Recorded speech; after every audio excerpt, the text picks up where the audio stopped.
See our next question. Let A vector, B vector and C vector be three non-zero vectors, no two of which are collinear. If the vectors A vector plus 2B vector is collinear with C vector and B vector plus 3C vector is collinear with A vector, then we have to find the vector A vector plus 2B vector plus 6C vector is equals to which of these. ना अगर हम इस question को shortcut से करें directly इसका answer zero vector आने वाला है। जो शॉर्टकट मैंने लेक्चर वीडियोस में आपके साथ डिस्कस किया था उसके हिसाब से इसका आंसर जीरो वेक्टर आने वाला है। ठीक है, बट देखिए मैथमेटिकली आप इस चीज को कैसे प्रूव कर सकते हैं।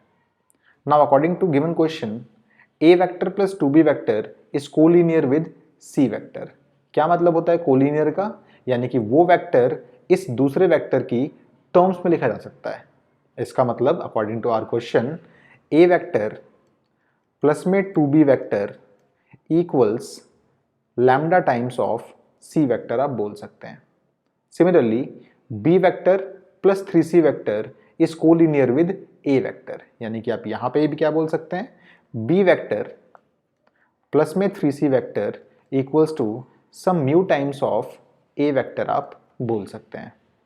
नाउ देखिए आपको प्रूफ क्या करना है, आपको प्रूफ करना है a वेक्टर प्लस में 2b वेक्टर प्लस में 6c वेक्टर की वैल्यू कितनी होने वाली है।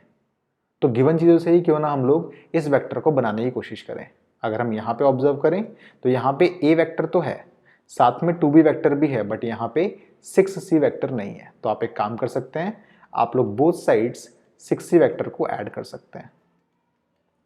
ओके, अगर आप इस वाली इक्वेशन को देखें तो यहाँ पे आपके पास b वेक्टर है प्लस में 3c वेक्टर है, बट आपको चाहिए था 2b वेक्टर और 6c वेक्टर। तो सबसे पहले आप एक काम कीजिए, इस पूरी वेक्टर इक्वेशन को 2 से पहले मल्टीप्लाई कीजिए। क्या मिलेगा आपको? आपको ऑब्टेन हो जाएगा 2b वेक्टर प्लस में 6c vector equals to 2 mu a vector. Now देखिए इसके LHS को, इसके LHS में आप लोगों के पास 2b वेक्टर है, 6c वेक्टर भी है, कमी a वेक्टर की है।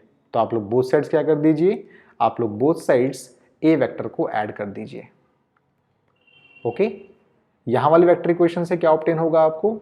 आपको ऑब्टेन हो जाएगा a वेक्टर प्लस में 2b वेक्टर प्लस में 6c vector equals lambda plus में 6 times of c vector. Similarly यहां वाली इक्वेशन से क्या ऑब्टेन होगा आपको?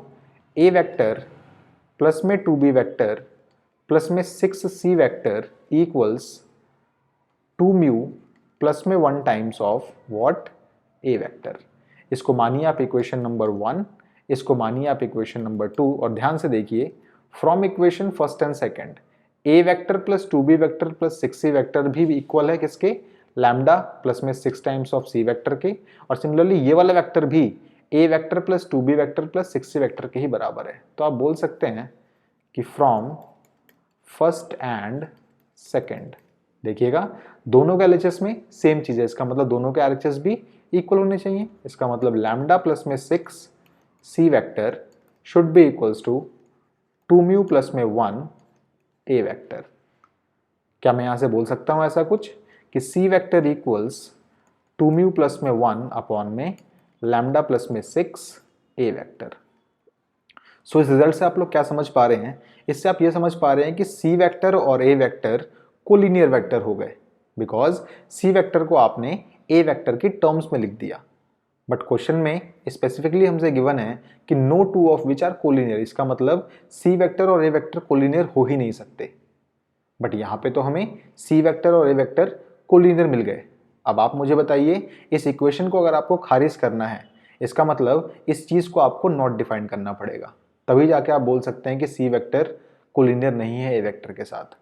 अब ये इक्वेशन आपकी नॉट डिफाइंड कब बनेगी? जब इसका डिनोमिनेटर वाला पार्ट 0 हो जाए, है ना? तो इसका मतलब लैम्डा प्लस में 6 इक्वल्स टू 0 आपको पुट करना पड़ेगा। इसका मतलब लैम्डा इक्वल्स टू -6 आपके पास होना चाहिए। और अगर आप लोगों ने लैम्डा इक्वल्स टू -6 इस फर्स्ट इक्वेशन में पुट किया, देन आपको ऑब्टेन हो जाएगा a वेक्टर प्लस में 2b वेक्टर प्लस में 6c vector equals to 0 times of c vector which is 0 vector. So यहाँ से आपका आंसर डी ऑप्शन देखिए आ रहा है। मैथमेटिकली इस चीज़ को हमने प्रूव कर लिया। नाउ अगर आप लोग इस इक्वेशन को लिखते इस तरीके से, मान लीजिए मैं इसको लिखता इस तरीके से कि लैम्डा प्लस में 6 अपॉन में 2 म्यू प्लस में 1 C vector equals a vector. तो इस केस में भी ए वेक्टर और सी वेक्टर कोलिनियर आपके प्रूव हो जाते, ओके। बट आपको तो दिया हुआ है कि सवाल में no two vectors are collinear, इसका मतलब आपको इस चीज को करना पड़ेगा नॉट डिफाइंड। ये नॉट डिफाइंड कब होगा? जब इसका डिनोमिनेटर वाला पार्ट इक्वल्स टू 0 आ जाए, यानी कि 2 म्यू प्लस में 1 इक्वल्स टू 0 आ जाए, यानी कि म्यू इक्वल्स टू माइनस का 1/2 आ जाए, तभी जाके ए वेक्टर और सी वेक्टर कोलिनियर नहीं कहलाएंगे आपके, ठीक है। अगर आप म्यू की वैल्यू को इस सेकंड इक्वेशन में पुट करते देन फिर से आप लोगों को यही मिल जाता, ए वेक्टर प्लस में 2b वेक्टर प्लस में 6c vector equals to 0 vector. So यहां से भी आपको डी ऑप्शन ही मिलता। बट लेक्चर वीडियोज में मैंने इसका शॉर्टकट बताया हुआ था आप लोगों को, इतना सब कुछ काम करने की आपको जरूरत नहीं है, डायरेक्टली आप बोल सकते हैं कि इसका आंसर 0 वेक्टर आने वाला है, ओके।